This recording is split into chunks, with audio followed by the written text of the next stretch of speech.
Boa noite a todos. Boa noite. Aproveitando a abertura que nosso irmão e amigo Henry fez, já que Jesus sabe, atende, auxilia, que Ele possa me atender e nos auxiliar para que nós possamos executar com maestria e tirar o máximo de proveito do que a palestra desta noite vem nos trazer. O tema que eu escolhi para trazer para esta noite é a reforma íntima. E por que eu escolhi esse tema? Como participante da casa, e principalmente do grupo de estudos, é algo que eu escuto muito nas atividades do estudo do Evangelho ou do Livro dos Espíritos, a tal da reforma íntima. E o que é esta reforma íntima? É o que mexe com o nosso eu, o nosso interno, que é o nosso espírito.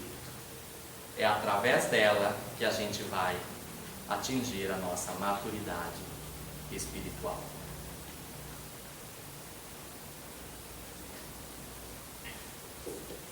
E fazendo um paralelo à reforma, eu trago aquilo que quem já viveu sabe que dá um pouco de trabalho, que fugir da zona de conforto incomoda e que a gente tende a não querer fazer, que é uma reforma. O que acontece quando a gente decide que nossa casa física, lá onde moramos, necessita desta reforma?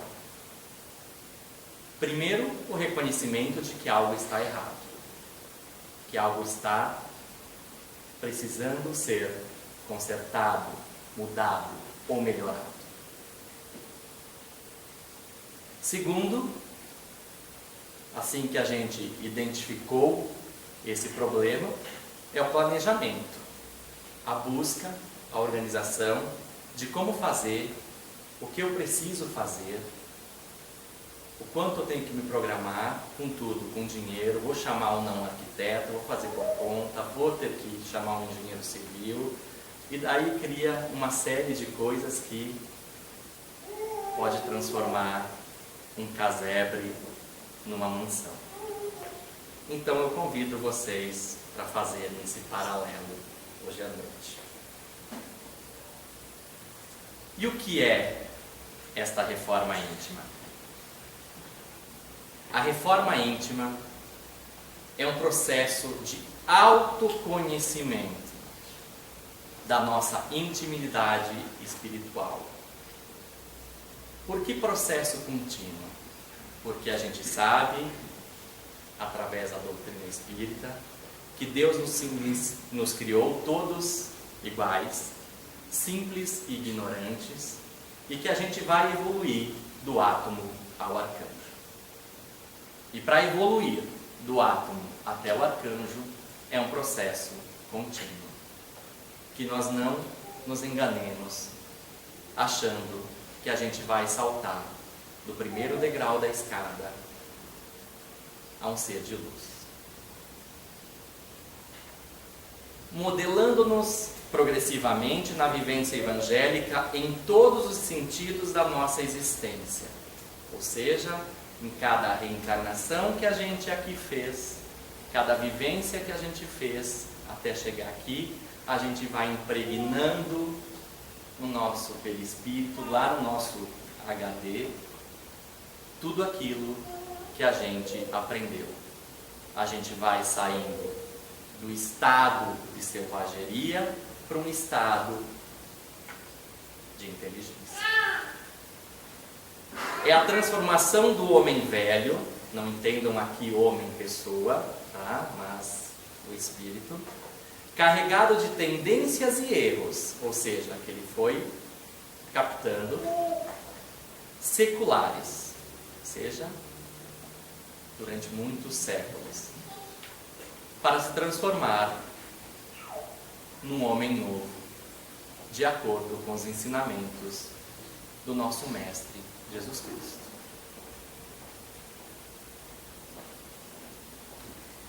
Eu preciso fazer uma situação aqui para que nós possamos nos localizarmos, para nós sabermos onde nós vamos mexer em nós, como espírito, para fazer esta reforma íntima. Para isso, eu vou reportar a questão número 100 do Livro dos Espíritos, onde Allan Kardec descreve a escala espírita. Essa escala é dividida em 3, e dentro dessas 3 há subdivisões. A primeira ordem são os espíritos puros. São aqueles espíritos que não precisam mais reencarnar. Ou seja, já são puros, já se limparam. Se vierem para cá, eles vêm com alguma missão. Nessa classe a gente vai encontrar os anjos, os arcanjos, os serafins, aquelas denominações que a maioria de nós conheceu, possivelmente por ter vindo de uma outra religião. A segunda ordem, denominada de bons espíritos, que são aqueles benévolos, sábios de sabedoria, superiores, que poderíamos citar aqui Mozart, por exemplo, Sócrates, Gandhi. E pegando Sócrates, a gente lembra da frase mais conhecida dele, ou melhor, traduzida por ele, porque já vou explicar por que traduzida, a gente acha que a frase é dele, mas não é. Conhece-te a ti mesmo. E falando de Gandhi, tem uma frase dele que eu gosto muito, porque Gandhi venceu muitas guerras sem lutar. E quando Gandhi era preso, aqueles adeptos de Gandhi diziam para ele o seguinte: por que tu não te rebelas? Por que tu não te revolta? Afinal de contas, você tem toda a Índia ao teu lado, que é em número muito maior do que a Inglaterra, que faz isso contigo. E ele usou uma frase que diz assim: o mal que me faz mal não é o mal que me fazem, é o mal que está dentro de mim. Para ver como ele não era atingível pela mão. Novamente ele reportava para a questão interna, né? Aquela ausência de evolução, de cultivar dentro de nós o mal. E a terceira ordem, que eu vou informar, que é onde nós nos encontramos ainda, ou pelo menos a grande massa de reencarnados que aqui está no planeta Terra se encontra, que é onde estão os impuros, os levianos, os perturbadores. Não que eles sejam só levianos, só perturbadores, não. É um conjunto de características que define quem está na terceira ordem. Isso é uma elevação, todo mundo quer evoluir. Vamos pensar numa escada. Primeira ordem, lá em cima, lá na luz, os puros. Lá no meio, os de segunda ordem, e nós colocando o pé, talvez, no primeiro degrau. E daí a gente encontra uma frase de Emmanuel que diz o seguinte: ninguém faz o mal por ser maldoso. Deus não nos criou o mal. A gente faz o mal por ignorância, por ignorar que o bem existe. Quando a gente conseguir tirar o mal de dentro da gente, a gente vai perceber que ele não existia, que era a falta do bem a nos habitar no espírito. Como eu falei, a gente arremete a Sócrates, a célebre frase que diz: conhece a ti mesmo. E eu falei que essa frase não é de Sócrates. Eu achei que fosse também. Por isso que vir dar palestra é um grande benefício. Você acaba estudando e conhecendo muito. Esse é o oráculo de Delfos, lá da Grécia. Tá? Era um templo, assim denominado na época, onde se faziam as reuniões espíritas. Tá? Espíritas, entendam aqui, reuniões com cunho religioso. E na porta desse oráculo tem a inscrição da Pitonisa de Delfos. Foi ela que escreveu a frase: conhece-te a ti mesmo.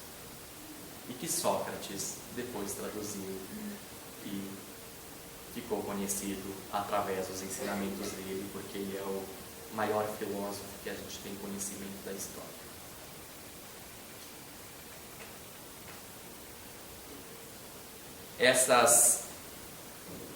As pitonisas eram quem faziam o trabalho da mediunidade. Tá? Então, assim, para mim, especialmente, mediunidade, para quem estuda sabe que ela é uma coisa muito antes de Allan Kardec, né? Os 10 mandamentos é uma psicografia, né? As descrições das pitonisas são psicografias, são trabalhos mediúnicos. E quando a gente se propõe a se melhorar, a gente precisa fazer uma autoavaliação. Mas autoavaliação onde? Se a gente se classificou como espírito, né?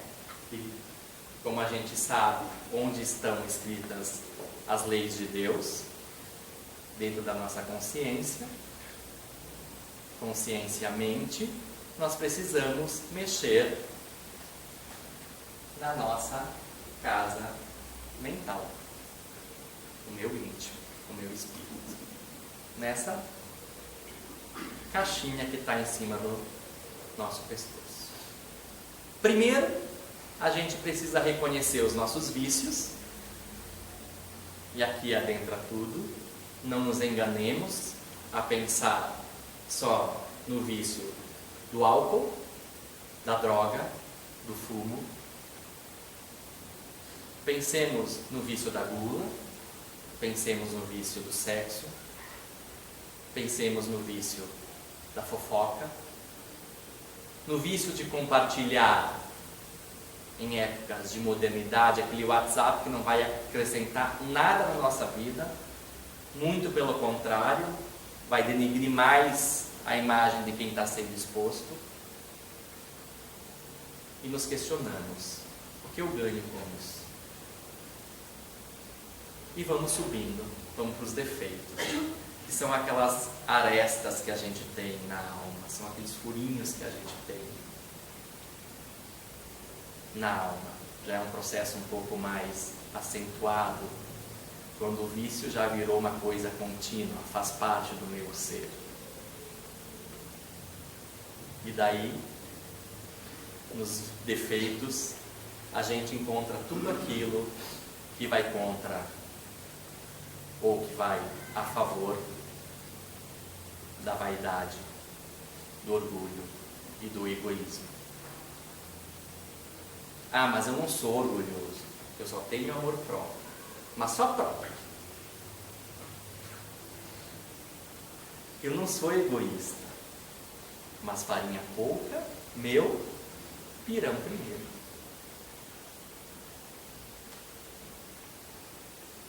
Eu não sou vaidoso, mas eu não saí de casa com aquela roupa da grife mais cara, com o tênis mais caro, e assim sucessivamente.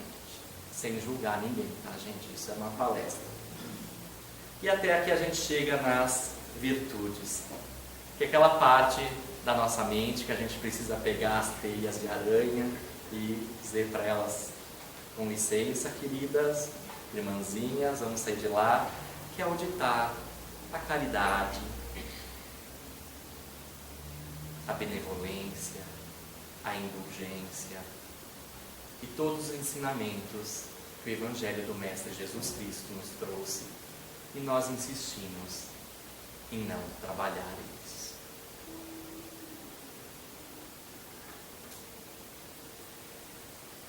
Para que eu possa passar para essa parte de casa mental, eu encontrei esse trecho de André Luiz no livro Mundo Maior, que ele fala que ao analisar o cérebro, nota que as irradiações emitidas pelo cérebro continham diferenças essenciais. Cérebro trabalha com onda, onda é trabalho. Então tudo aquilo que a gente pensa, a gente está projetando, a gente está soltando no nosso meio essa energia. Cada centro motor assinalava-se com peculiaridades diversas através das forças radiantes. E pergunta a Calderaro, tá, como interpretar de maneira simples as 3 regiões de vida cerebral. E vamos lá para a nossa casa mental. Ali há um paralelo, tá, que traz o que é a nossa casa mental com uma casa física, para que fique fácil da gente entender. São divididas em 3 partes. O id, que é o nosso passado, tá, o nosso inconsciente, mas que é o que a gente já viveu e está impregnado dentro da gente, e já vou dizer porque está lá e a gente não lembra dele. O ego, que é o nosso presente, o que nós estamos vivendo. E o superego, que é aquela agendinha onde a gente vai fazer nossas projeções. E essas projeções podem ser utilizadas já neste reencarne, ou talvez no próximo, ou talvez no 2 próximo, ou 3 próximo, como a gente quiser. André Luiz traz o inconsciente, a parte do id também, como com um outro termo, tá? Mas é a mesma coisa, essa determinação é trazida pela psicologia. Então, se vocês encontrarem o id com outro termo, ele é válido também. O presente, né, que é onde está o nosso ego, que é o que a gente vive, o nosso cérebro trabalha com ondas beta.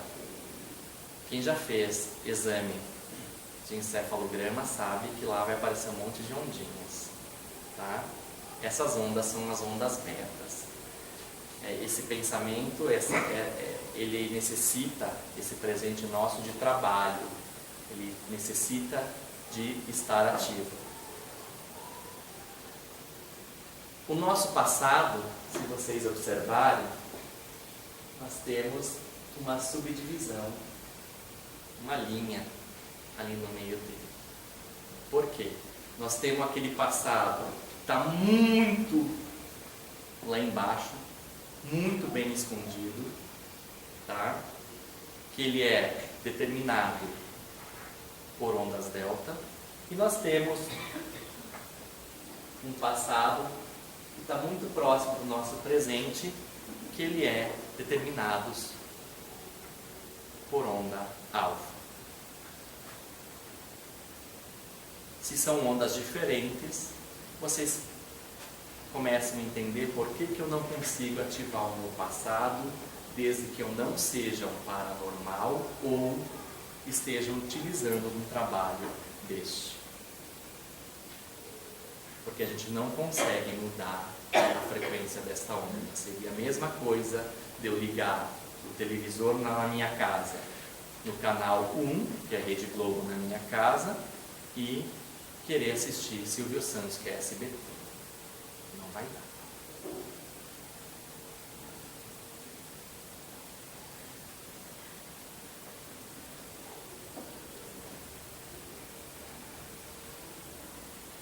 devido à presença do consciente e o inconsciente, acaba trazendo em nós o nosso conflito interior. Aquela situação que eu vou agir de uma maneira e parece que uma vozinha diz assim: você está errado, você vai ganhar com isso, onde se quer chegar. Essa diferença entre consciente e inconsciente é que gera esses conflitos dentro da gente.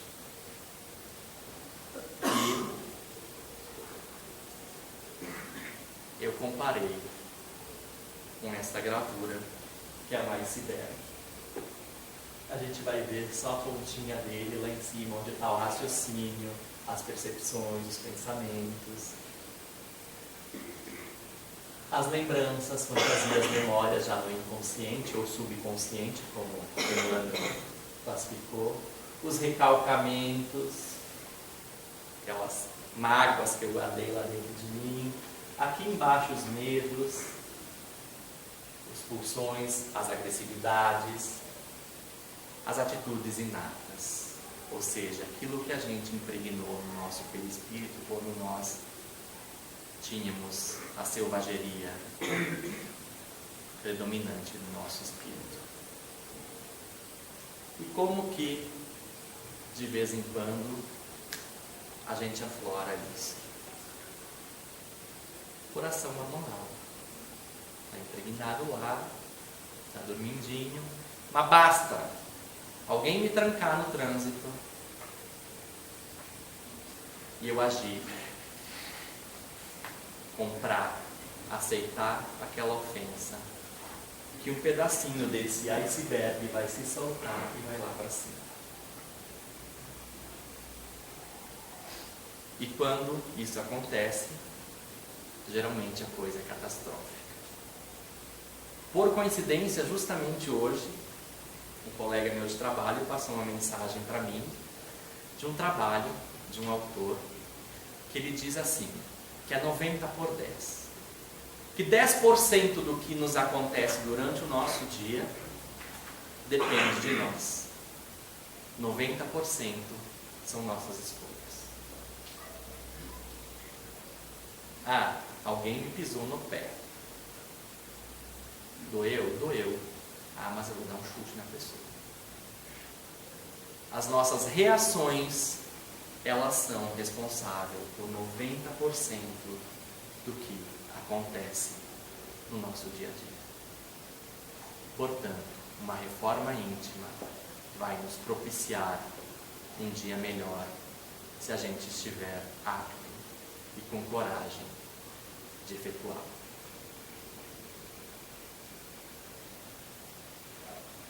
E por que a reforma íntima?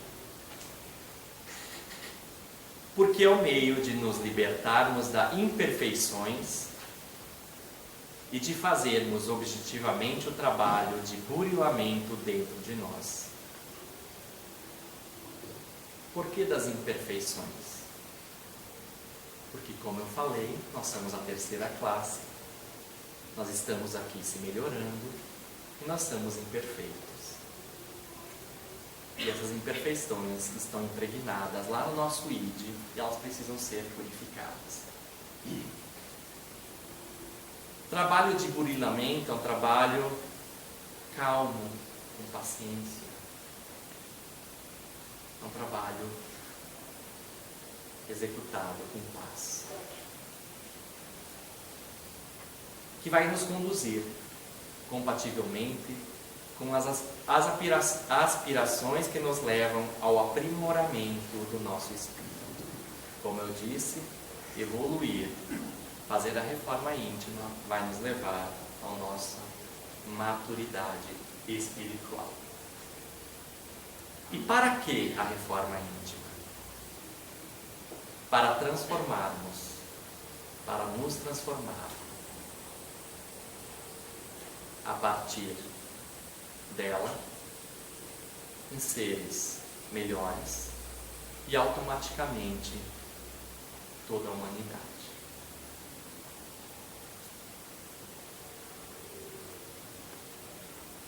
Vou plagiar o meu colega Júlio, que diz assim: de que adianta chegarmos no pico da montanha ao som de ranger de dentes? Nós estamos num plano, no planeta Terra, de provas e expiações, onde todos nós estamos mais ou menos no mesmo nível. Então, quando eu fizer minha reforma íntima, quando todos nós fizermos a nossa reforma íntima, automaticamente a gente eleva a vibração do nosso planeta e o todo se beneficia.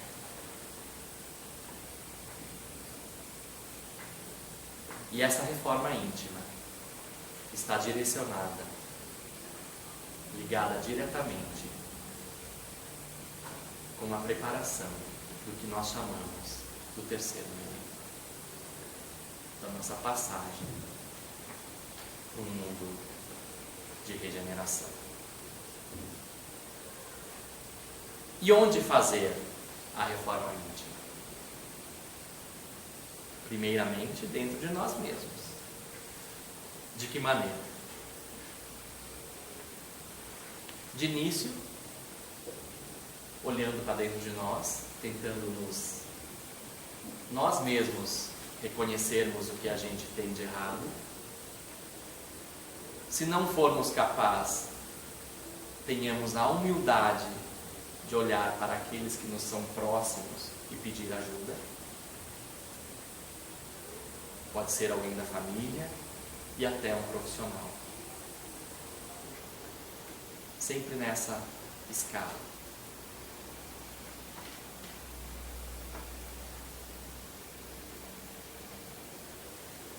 E quando fazer a reforma íntima? Nós não temos mais tempo, gente. É para ontem. A gente precisa acelerar. Nós precisamos mudar, colaborar com essa mudança. Não há mais com o que esperar. O tempo passa e todos os minutos são preciosos para as conquistas que precisamos fazer no nosso íntimo.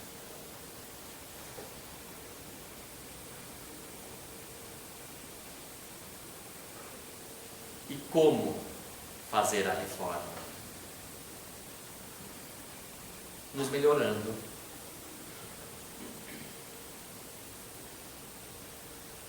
Intimamente. E um dos meios mais efetivos é uma escola de aprendizes do Evangelho. No Evangelho do Mestre, Jesus Cristo, estão todos os ensinamentos nos dados há mais de 2000 anos. 2000 anos.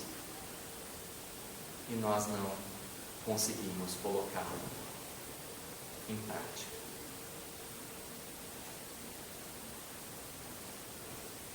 E eu nem acho que são muitas coisas assim. Caridade, benevolência, indulgência, amar o nosso próximo como a nós mesmos. Mas não só o nosso próximo, pai, mãe, irmãos, quem convive com a gente, colegas de trabalho, aquele amigo que nos é prazeroso. Vamos entender aqui o nosso próximo, aquele irmão que mais necessita de nós, de um apoio, uma palavra amiga, um ombro amigo, e às vezes até questão material. E daí eu vou levar vocês para a questão 919 do Livro dos Espíritos. Qual o meio mais prático, mais eficaz para se melhorar nesta vida e resistir ao arrastamento do mal? Um sábio da antiguidade vos disse: conhece-te a ti mesmo. Aqui Allan Kardec fazia menção a Sócrates. E a questão número 919, tá? Letra A. Compreendemos toda a sabedoria desta máxima, mas a dificuldade está precisamente em conhecer a si próprio. Qual o meio de chegar a isso? Santo Agostinho falando não, escreveu isso, tá? Eu vou só ditar aqui o que ele falou. Fazei o que eu fazia quando vivi na terra. No fim de cada dia interrogava a minha consciência, passava em revista o que havia feito e me perguntava a mim mesmo se não tinha faltado ao cumprimento de algum dever, se ninguém teria tido motivo para se queixar de mim. Todos os dias. Nós temos esse hábito? Ou a gente chega em casa, cansado do trabalho, tira a roupa, toma um banho, senta na televisão, vê o jornal, o jogo do time de futebol predileto, escova os dentes, vai dormir, porque não tem tempo. E digo para vocês uma coisa que eu aprendi a fazer. Dá vergonha, mas funciona. Parei um dia na frente do espelho e resolvi olhar para mim, a fim de obter uma resposta que eu necessitava. Porque quem nos vê de frente é quem nos está olhando. Eu não consigo me ver. Vocês conseguem me ver, eu vejo vocês. E o espelho é um grande amigo para isso. E lá eu comecei a fazer perguntas. Confesso que não consegui fixar o meu olhar na imagem do meu olho no espelho. Eu tinha vergonha disso. E com o tempo isso foi melhorando. Foi mais fácil parar na frente do espelho e dizer assim: hoje você teve tal atitude. Por que você fez isso? Para que você fez isso? O que você ganhou com isso? É um exercício muito interessante. E funciona. Faça. Depois me conta.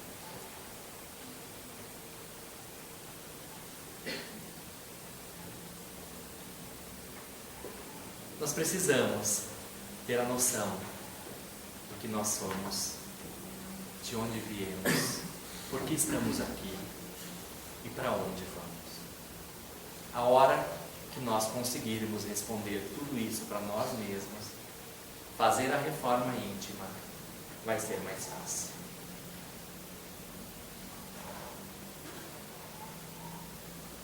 Confesso que queria esse beijo para mim se eu estivesse na plateia.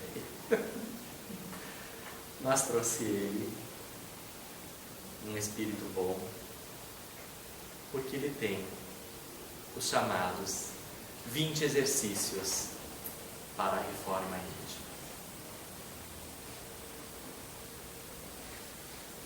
Primeiro, executar alegremente as próprias obrigações. Lembre-se que tudo que a gente faz é energia que a gente emana. Quantos de nós nos queixamos do trabalho que a gente tem? Quantos de nós nos queixamos de não termos um carro? E esquecemos que se queixar é energia. Esquecemos que muitos gostariam de ter o trabalho. E que outros muitos gostariam de não ter só o carro, e sim apenas as pernas para poderem caminhar.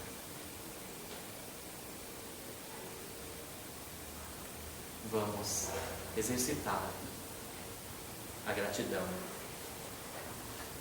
Silenciar diante da ofensa. Essa Ah, mas eu não levo desaforo para casa. Bateu, levou.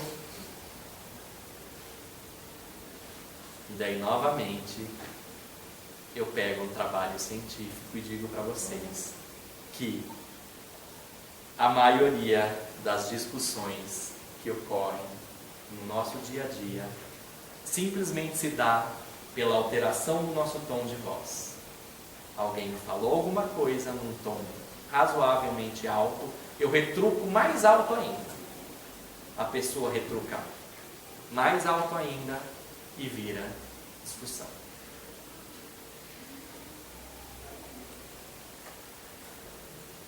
Esquecer o favor prestado. Que não saiba a vossa mão esquerda o que faz a direita.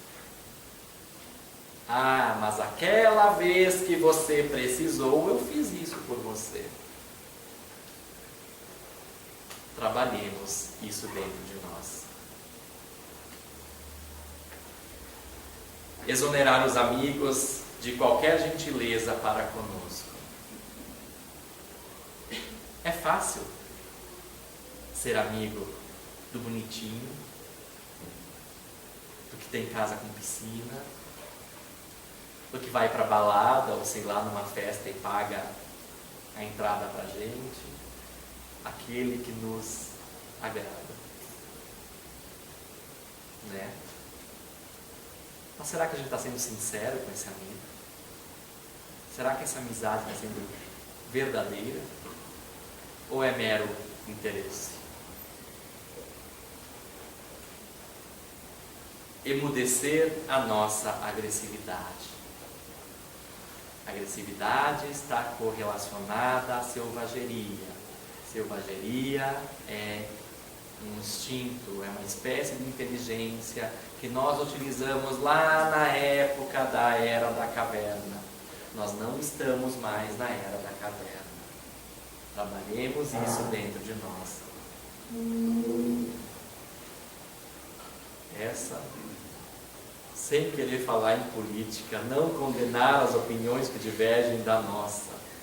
Gente, o que foi o momento político que nós vivemos nesse país na última eleição?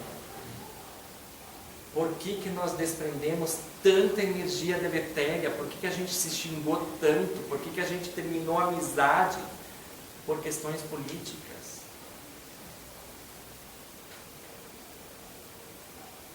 Ou só eu vi amizades sendo terminadas por questões políticas? Ainda mais no chamado Facebook. Como isso aconteceu? Tu falava A, B, C, D, você não sei o que. Tu falava F, tinha alguém com GH, não sei o que. Sempre um rebatendo o outro. Opiniões diversas existem porque nós temos maneiras diferentes de analisar o mesmo fato. E a gente precisa aprender a respeitar essas opiniões. Se eu respeito, eu vou ser respeitado. Do contrário, a coisa não flui. Abolir qualquer pergunta maliciosa ou desnecessária. A gente vai no velório, né? Mas do que o fulano morreu? O que aconteceu comigo? É necessário saber do que desencarnou o nosso amigo? Não. Então, tudo aquilo que não nos agrega, que não vai nos acrescentar nada, procuremos não perguntar, principalmente se a questão for maliciosa. Repetir informações e ensinamentos sem qualquer azedume. Isso geralmente vem daqueles que nos querem ensinar, pai e mãe, né? Alguém que tem um nível de conhecimento maior do que o nosso trabalho, e vamos passar alguma questão e a gente fica lá, repetindo a coisa adiante, mas com umas alfinetadas de preferência, né? Isso é bem comum acontecer. Treinar a paciência constantemente. Paciência é uma virtude. Está lá dentro, o terceiro degrau nosso lá, depois dos defeitos lá. Tirar as teinhas de aranha de lá e exercitar ela. Botar ela na academia para ela ficar bem forte. Ouvir fraternalmente as mágoas dos companheiros sem biografar nossas dores. Essa eu sempre falo assim, que é muito comum alguém às vezes vir querer desabafar com a gente. Ai, mas olha, eu não estou bem. Descobri uma gastrite, essa gastrite evoluiu para uma úlcera. Sério? Poxa, tu também tem úlcera? A tua sangra? Não, a minha não está sangrando. Ah, mas a minha está sangrando. Ah, e o meu pai desencarnou assim. Ah, mas o meu pai desencarnou há 6 anos atrás e também foi assim, assado, não sei o quê. Gente, quando alguém vem querer falar alguma coisa, usar os nossos ouvidos como apoio, lembrem-nos, nós temos 2 ouvidos e uma boca. Talvez o que esse amigo precisa é só desabafar. Deixemos ele falar, colocar a situação dele. E lá no final vamos dar o nosso parecer. Buscar sem afetação o meio de ser mais útil. Praticar a caridade sem esperar nada em troca. Ser amigo, ser ajuda. Desculpar sem desculpar-se. Ok, eu desculpo você, mas eu só vou desculpar porque o teu pai é amigo do meu.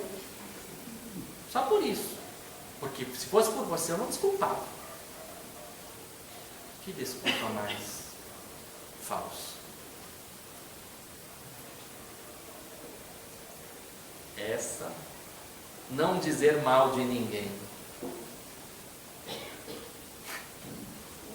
Não vou comentar nada. Vamos para a 14ª. Buscar a melhorar a melhor parte das pessoas que nos comungam a experiência.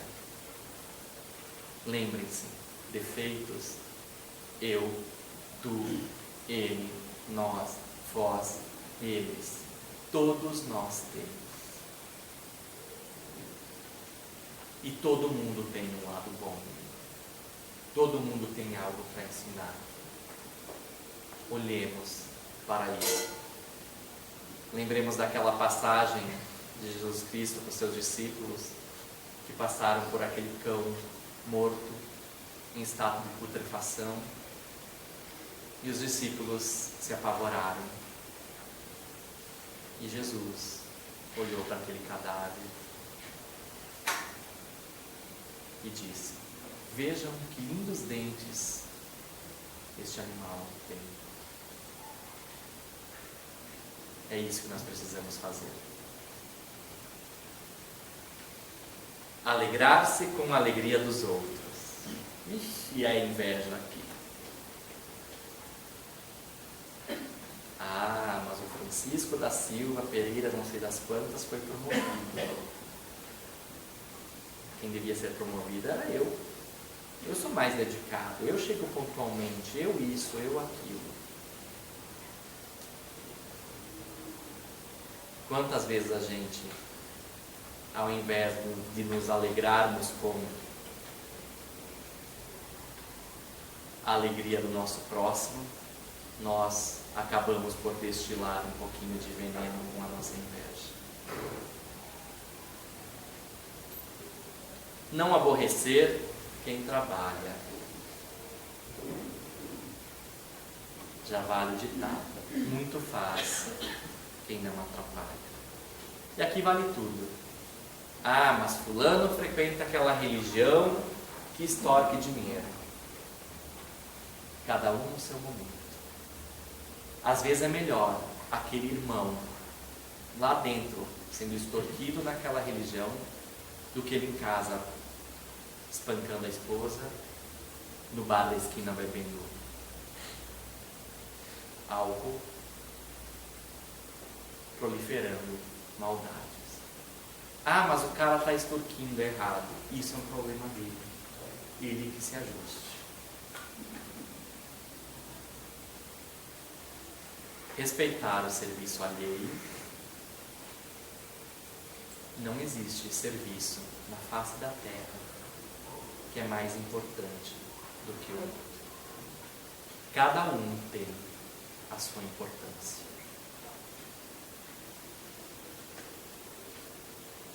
A importância daquele que abriu a porta desse centro espírita hoje deve ser a mesma importância do corpo aqui na frente, passando a mensagem para vocês.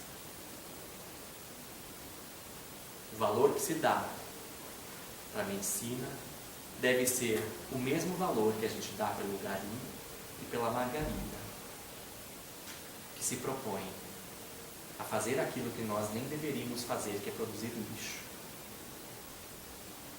E a gente se acha, né? A gente gosta de se sentir melhor que os outros. Mas a gente é tão bom que a gente ainda produz lixo.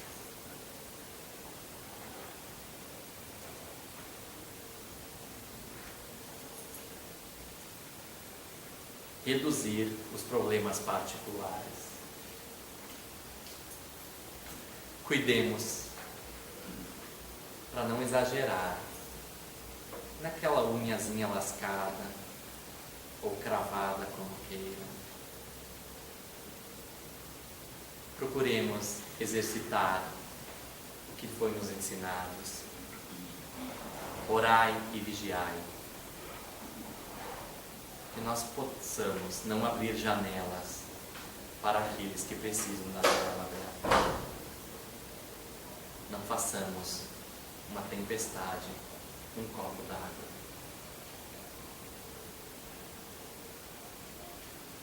Servir de boa mente quando a enfermidade nos fira.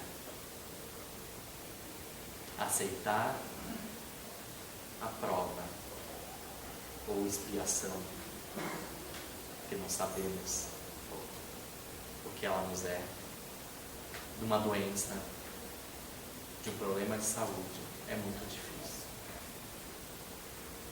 Mas por que comigo, justo eu, tão bom, tão isso, tão aquilo? E a humildade montou a cavalo no porquê justamente comigo. Entendamos que a enfermidade é a água que lava a sujeira do nosso espírito.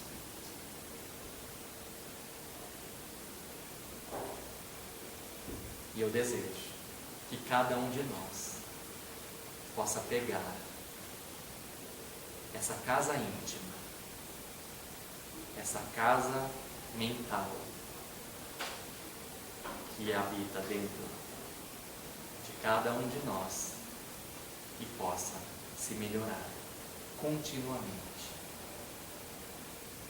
o quanto antes, porque a pressa se faz necessária. Obrigado pela atenção de vocês.